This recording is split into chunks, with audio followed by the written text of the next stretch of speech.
예수님께서 사단에게 시험을 받으실 때 모두 다 구약의 말씀을 인용하셔서 그 사단을 물리치셨습니다. 그럴 때마다 주님께서 하신 말씀이 있습니다. 기록되었으되라는 말씀이었습니다. 하나님의 말씀에 이렇게 기록되었으니 너는 이렇게 해라 라는 그런 말씀이었습니다. 하나님께서 말씀하신 것, 기록해 놓은 그 율법의 말씀, 그 하나님의 말씀을 인용하셔서 사탄을 물리치신 것입니다. 근데 오늘 그 율법을 설명하시면서 예수님께서 조금 다른 단어를 선택하셨습니다. 무엇이냐 하면 너희가 들었으나 라는 그런 말씀입니다. 하나님의 말씀, 너희가 들었으나 나는 이렇게 말한다 라고 예수님께서 그 율법을 다시 재해석을 해 주셨습니다.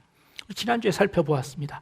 율법의 1.1핵이라도 세상이 멸망하기 전까지 없어지지 않을 것이다 라고 말씀하셨는데, 예수님께서는 그 하나님의 말씀을 너희가 들었으나 나는 이렇게 이야기한다 라고 이 율법의 말씀을 조금 약화시키는 것은 아닌가 라는 그런 생각을 조금 가져오게 됩니다. 예수님께서 왜 그렇게 말씀하셨을까요? 그것은 그 내용을 조금 살펴보면 우리가 금방 이해할 수 있습니다. 왜냐하면 구약에 기록되어져 있는 살인하지 말라라는 이 말씀은 하나님께서 돌에 새겨주신 십계명입니다. 그렇죠? 시내산에서 모세에게 직접 돌판에 새겨서 하나님께서 주셨습니다. 살인하지 말라라고 말입니다. 그런데 이 십계명을 자세히 살펴보면 1계명서부터 5계명까지 앞에 있는 모든 계명들은요, 하나님에 대한 계명을 말씀하시고 그 계명에 대한 설명이 있습니다. 그 설명과 함께 더불어 그 명령을 지키면 어떻게 되는지에 대한 여러 글들이 설명되어져 있습니다. 여러분 찬송가 맨 뒤에, 성경책 맨 뒤에 보시면 십계명이 있고 굵은 글씨로 있고 작은 글씨가 있습니다. 그 굵은 글씨는 명령이시고 그리고 그 명령에 대한 설명이 작은 글씨로 되어져 있습니다. 그런데 이 살인하지 말지니라 라는 이 말씀 밑에는 아무런 설명과 아무런 해석이 들어가 있지 않습니다. 그냥 살인하지 말고 간음하지 말고 도적질하지 말아라 라는 이 명령만 기록되어져 있습니다. 근데 그 설명을 지금 예수님께서 해주고 계시는 겁니다. 시내산에서는 하나님께서 하나님에 대한 계명에 대한 것들을 자세히 모세에게 설명해 주셨습니다.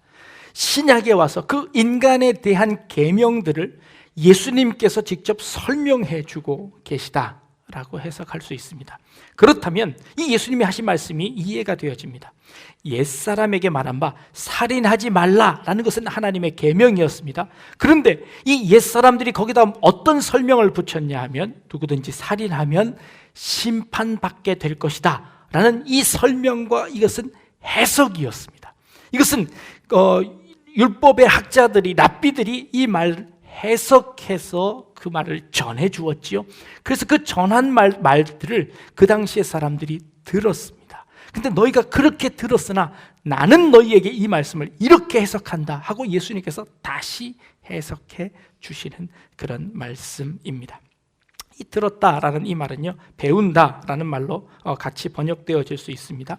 히브리 사람들은요, 이 구약 성경은 히브리어로 기록되어져 있었습니다. 그래서 이 히브리어로 기록되어져 있는 말씀이 히브리 사람들에게 전해지는 건 자연스럽지요. 그런데요, 예수님 당시의 사람들은 히브리어를 쓰지 않았습니다. 어떤 언어를 썼냐면 아람어를 썼습니다.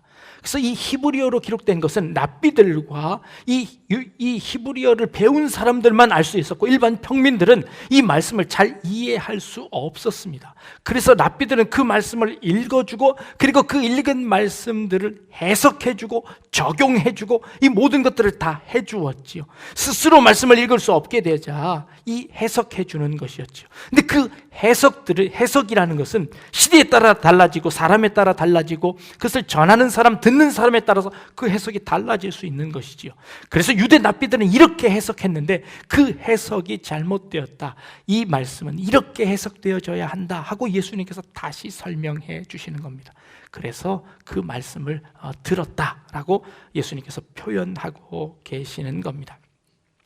천주교에서도 예전에 라틴어로 예배를 드렸습니다. 그 라틴어만이 하나님께서 우리에게 주신 언어다라고 얘기해서 그 라틴어로 모든 예배를 집례하고 모든 것들을 했습니다. 그래서 그 다른 나라 사람들, 특히 독일에 있는 사람들은요, 이 라틴어를 이해하지 못하는 사람들은 예배를 이해할 수가 없었습니다. 그래서 그 천주교에서는 뭐라고 이야기하냐면 예배를 보러 간다라고 이야기합니다.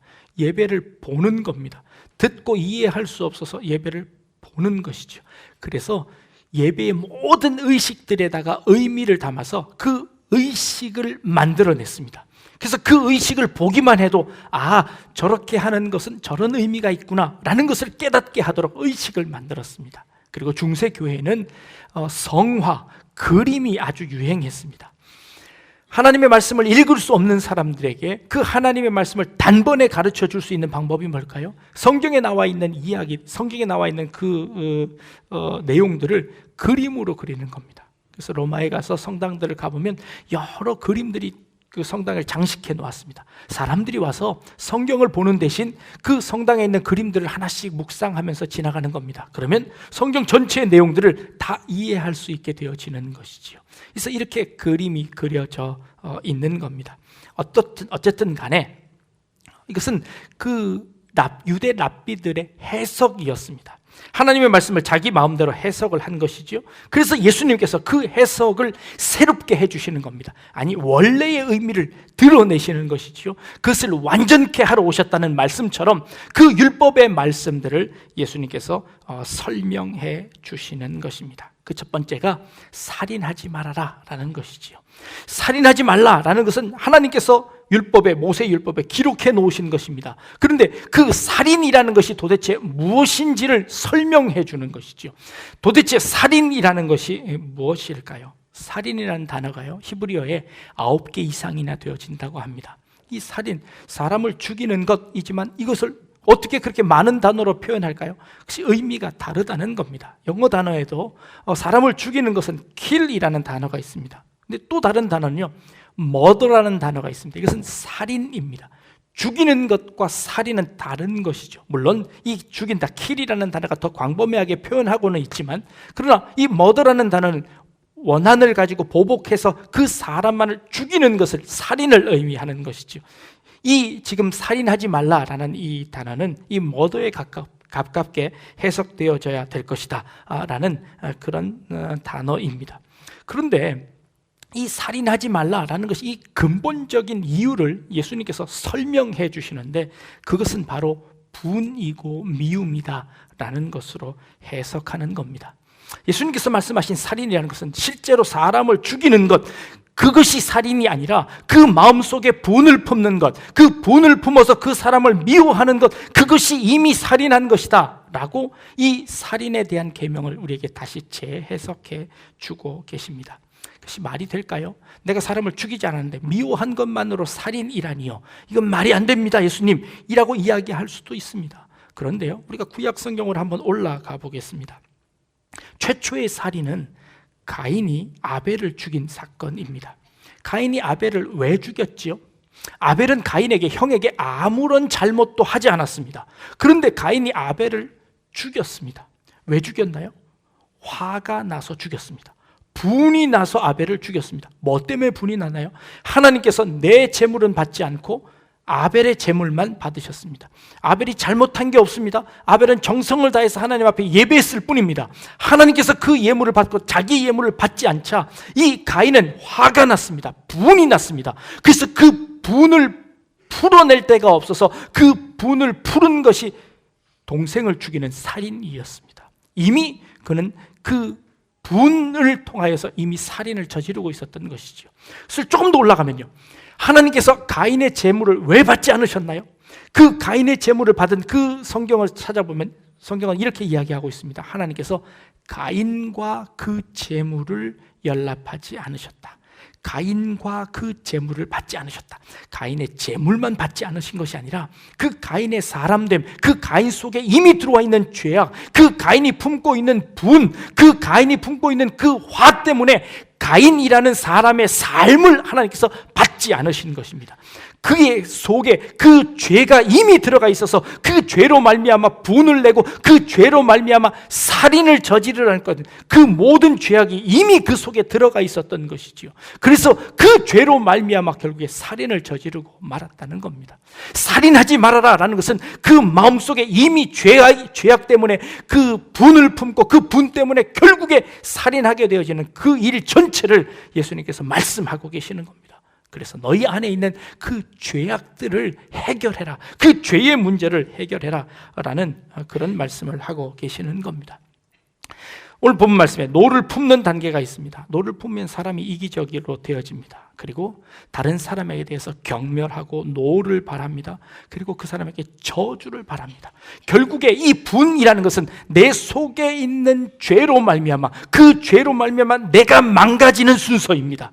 내가 다른 사람에게 대해서 그 화를 품고 분을 품는다는 것, 내 자신을 스스로 망가뜨리게 하는 그런 것임을, 내 스스로 죽이는 것임을, 내가 그 분으로 말미암아 상대방을 죽이는 것, 그 이전에 내가 이미 정죄받고 내가 이미 그 죄로 말미암아 죽을 수밖에 없다는 것을 우리에게 말씀하고 계시는 겁니다. 그래서 너는 살인하지 말아라 라고 말씀하셨다 라고 주님께서 우리에게 해석하는 것이죠.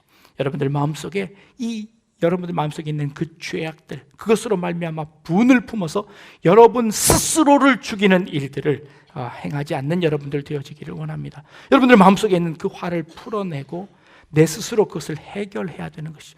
상대방과 상관없이 내가 그에게 화를 내는 것입니다. 그러기에 상대방과 상관없이 내 마음속에 있는 죄악들을 해결함으로 말미암아 이 문제를 해결해야 된다는 것이죠. 그런 의미에서 제가 자주 하는 인사가 있습니다. 그 인사가 뭐냐면 당신의 인격과 상관없이 내가 당신을 사랑하기로 결정하는 것, 이것이 화를 품지 않는 겁니다. 당신의 인격이 어떠하든지 그것과 상관없이, 당신이 내게 어떤 잘못을 했는지와 상관없이 나는 분을 내지 않고 나는 화를 내지 않겠다, 나는 살인하지 않겠다 라고 하는 것이죠. 우리 옆 사람과 한번 인사하겠습니다. 당신의 인격과 상관없이 나는 당신을 용서하기로 했습니다. 네. 당신의 인격과 상관없이 내가 당신을 사랑하겠습니다. 네. 네. 정말 그렇게 하시는 여러분들 되어지기를 바랍니다. 그런데요, 그렇다 치더라도 예수님이 하신 말씀들이 그대로 지켜내기에는 너무나 힘든 계명 아닙니까? 라는 생각이 듭니다. 예수 믿으면, 내가 신앙이 좋아지면 정말 옆에 있는 사람이 안 미워질까요? 그 옆에 있는 사람에게 화를 내는 일들이 없어질까요? 그렇지 않을 겁니다. 여러분들 옆에 있는 사람들, 늘 마주치는 사람들에게 여러분들 어떻게 하십니까? 화 안 내고 살아갈 수 있나요? 아니죠. 그럴 수 없습니다. 그러면 어떻게 해야 될까요? 실천적인 방법으로 여러분들에게 조금 좀 다른 방법들을 제시해 보려고 합니다. 미워하는 마음, 싫어하는 마음 없어지지 않습니다. 그런데 이렇게 해보면 어떠신가요? 좀 들키지 않고 화를 내면 어떨까? 다른 사람과 상관없이 그 사람에게 좀 포커페이스를 하면 어떨까 하는 생각을 합니다. 혹시 이중인격자라는 생각이 들지 않을까요? 아니요, 저는 이렇게 다르게 한번 표현해 보려고 합니다. 그 사람에게 들키지 않는 것은 최소한 그 사람에게 예의를 지키는 것이다 라는 그렇게 생각을 해봅니다.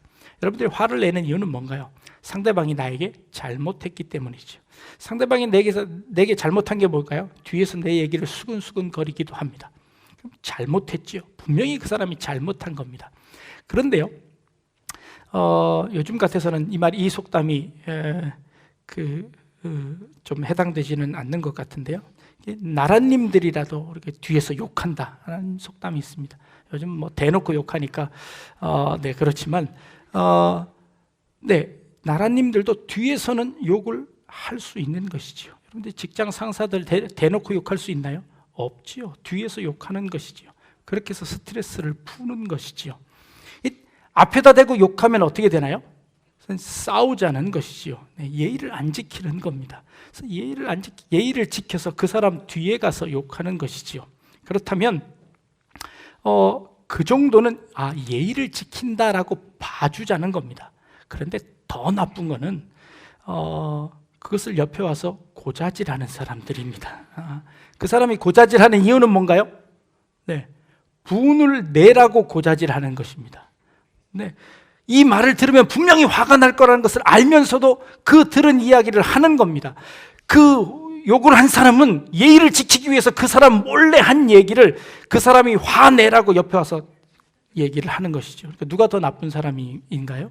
네, 옆에서 전하는 사람이 더 나쁜 사람입니다. 마귀라는 단어가 디아볼로스라는 단어입니다. 이 디아볼로스라는 단어는 이간질하는 자입니다. 마귀의 잘못이 뭔가요? 누구든지 화를 낼 수 있습니다. 그러나 그 화낸 것을 가지고 그 사람에게 가서 이간질을 하는 겁니다. 이게 사단입니다. 이게 마귀입니다. 여러분들에게 이제 누가 내 얘기를 했다라고 하면 그 한 사람보다 그것을 전한 사람을 더 나쁜 사람이다 라고 여기시면 될 겁니다.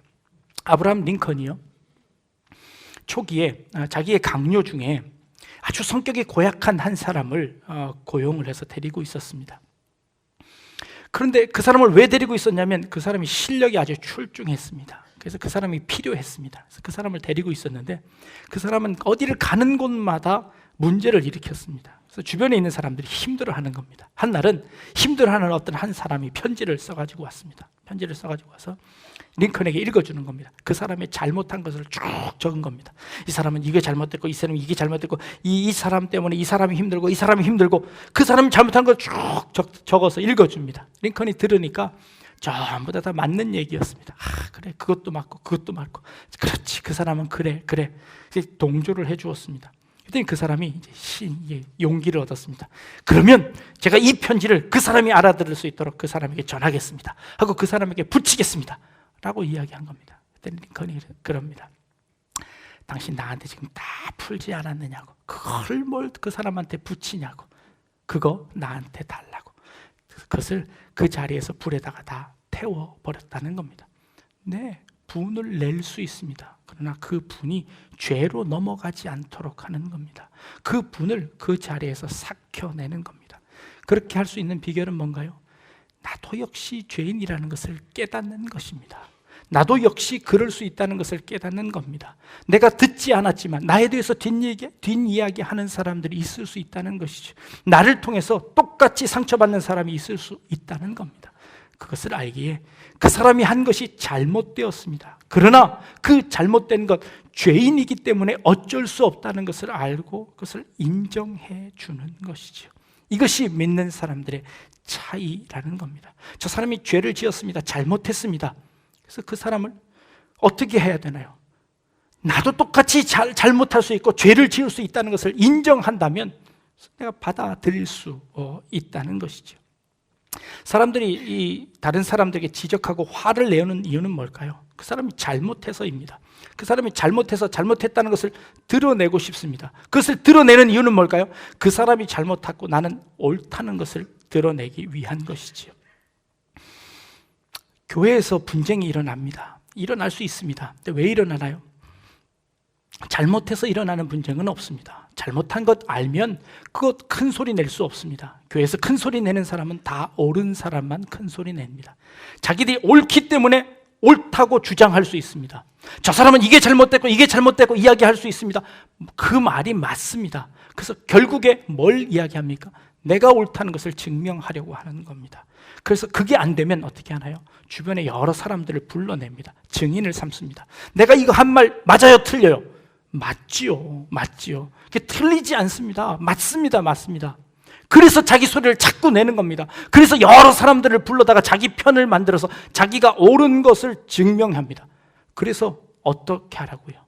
그 한 사람을 죽이는 겁니다. 그게 살인이지요. 그게 살인이라는 겁니다. 그게 이미 그 사람을 죽이는 것이다 라고 말하고 있습니다. 말씀하시는 겁니다. 우리는요, 서로 죄인입니다. 우리는 그 사람이 조금 먼저 가서 그 일을 했을 뿐입니다. 내가 먼저 갔으면 내가 그 일을 했을 겁니다. 나도 모르게 했을 겁니다. 왜냐하면 나도 죄인이기 때문이죠. 그래서 그것을 알기에 믿는 사람들은 그것을 인정하는 겁니다. 나도 그럴 수 있다는 것이지요. 서로 옳다는 것을 주장하는 겁니다. 우리 세간에 아주 유명한 말이 있습니다. 니 똥 굵다라는 말이 있죠. 이 말이 왜 나왔는지 아십니까? 누구 똥이 굵은지 자꾸 재보자는 겁니다. 그거 재면 뭐합니까? 똥인데 누가 옳은지를 서로 비교해보면 뭐합니까? 다 도토리 키재기인데 그것을 자꾸 재보자는 겁니다. 당신이 옳은지 내가 옳은지 한번 판별해보자는 겁니다. 누가 옳습니까? 그거를 아는 사람, 둘 다 틀렸다는 것을 아는 사람이 할 수 있는 말입니다. 그래, 자네 똥이 굵네 라고 이야기하는 것입니다. 우리가 서로 비교해봐야 서로 죄인이라는 것을 아는 것이죠. 그래서 그 죄를 고백한다면 우리는 더 이상 다른 사람을 죽일 필요가 없는 것이죠. 다른 사람을 미워할 필요 없고 그 사람을 향해서 분을 낼 필요가 없는 것이지요. 살인하지 않을 수 있는 겁니다. 주님께서 십자가를 지시기 전에 이렇게 고백하십니다. 주님, 하나님, 저들의 죄를 저들에게 돌리지 마옵소서. 저들은 죄인입니다. 저들이 죄인이어서 짓는 죄입니다. 그러니 저들의 죄를 저들에게 돌리지 마시고 내가 그 죄를 다 짊어지고 가겠습니다 라고 주님께서 기도하시는 겁니다. 주님이 얼마나 억울하겠습니까? 그렇죠? 하나님의 아들로서 진리를 선포했습니다. 의를 선포했습니다. 옳음을 가르쳤습니다. 그것밖에 하지 않았는데 사람들이 예수님을 잡아다가 십자가에 못 박고 침을 받고 놀립니다. 얼마나 억울합니까? 여러분들 이것보다 더 억울하십니까? 여러분 이것보다 더 억울하십니까? 주님께서 말씀하시는 것이죠. 저들의 죄를 저들에게 돌리지 마옵소서. 그들이 죄인이라는 것을 예수님께서 인정하시는 겁니다.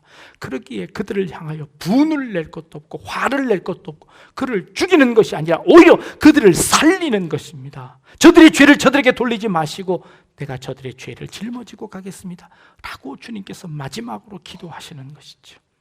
예수님이니까 하실 수 있지요. 예수님이 돌아가신 다음에 곧바로 7 집사님 중에 한 분인 스데반 집사님이 그렇게 기도합니다.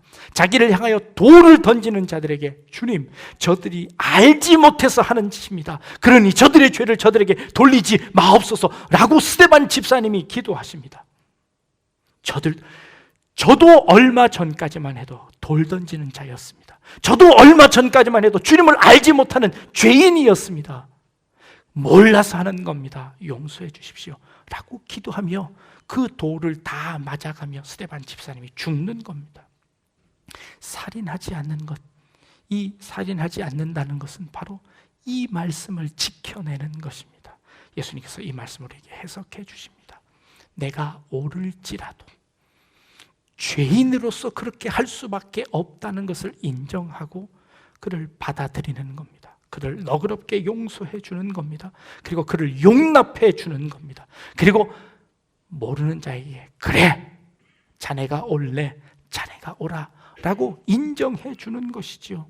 그렇게 하는 것이 이 살인을 면하는 것입니다. 그리고 우리가 이미 죄인이었고 그 죄로 말미암아 우리가 구원을 받았다는 것이지요. 그 은혜와 그 사랑과 그 죄 용서함을 깨달은 사람이야말로, 그 죄를 해결해낸 사람이야말로 살인죄를 저지르지 않을 수 있는 그런 사람이라는 것을 우리에게 말씀해 주고 계시는 겁니다. 그래서 이 예수님께서 비유합니다. 라가라고 합니다. 라가라는 단어는 이 밥통아, 머리에 뇌가 안 들어있고 밥만 들어가 있는 놈아라고 하는 그런 욕입니다. 그리고 이 미련한 놈아라는 겁니다. 보기에 얼마나 하는 행동이 미련해 보입니까? 그 하는 행동이 지옥으로 향하여서, 죄를 향해서 달려가는 사람입니다. 미련합니다. 밥통입니다. 근데 그렇게 얘기하지 말라는 겁니다. 그가 몰라서 그렇다는 것이죠. 죄인이어서 어쩔 수 없는 선택이라는 겁니다. 그래서 그 사람에게 그렇게 얘기하는 것이 아니라 그들을 끌어안고 그 사람을 살려내는 것, 그 사람을 내가 품에 안고 그 사람을 용서해 줌으로 말미암아 그 사람을 살려내는 것, 직접적으로 사람을 죽이는 것이 아니라 오히려 그 명령은 그 사람을 살려내는 그런 명령이라는 것이죠. 살인하지 말라라는 말을 너희가 들었으나 나는 너희에게 다시 말한다. 그 말의 뜻은 바로 이런 것이다 라고 주님께서 우리에게 다시 설명해 주시는 이 말씀이 오늘 여러분들의 마음속에 새로운 다짐으로 올 수 있기를 바랍니다. 우리의 옳고 그름이라는 것 도토리 기재기이고, 우리의 옳고 그름이라는 것은 우리가 알지 못하는 죄 때문이라는 것을 깨닫고, 우리 교회 안에서 또 우리 가족 안에서 서로 품어주고 사랑하고 화목하고 화해하고 하나 되어서 서로를 살릴 수 있는 그런 우리 성도님들이 다 될 수 있기를 주님의 이름으로 축복합니다. 기도하겠습니다. 주님, 나도 모르는 사이 이미 우리의 형제를 죽이고 형제를 향하여 살인죄를 저지른 우리 자신임을 주님 앞에 고백합니다. 주님께서 우리의 그 죄를 용서해 주시고 우리에게 주신 그 은혜들을 저희들이 기억하게 하시며 참된 계명을 지키는 이 살인 계명을 온전히 완성시킬 수 있는 저희들의 삶이 되어질 수 있도록 주님 인도하여 주옵소서. 감사드리며 예수님의 이름으로 기도드립니다. 아멘.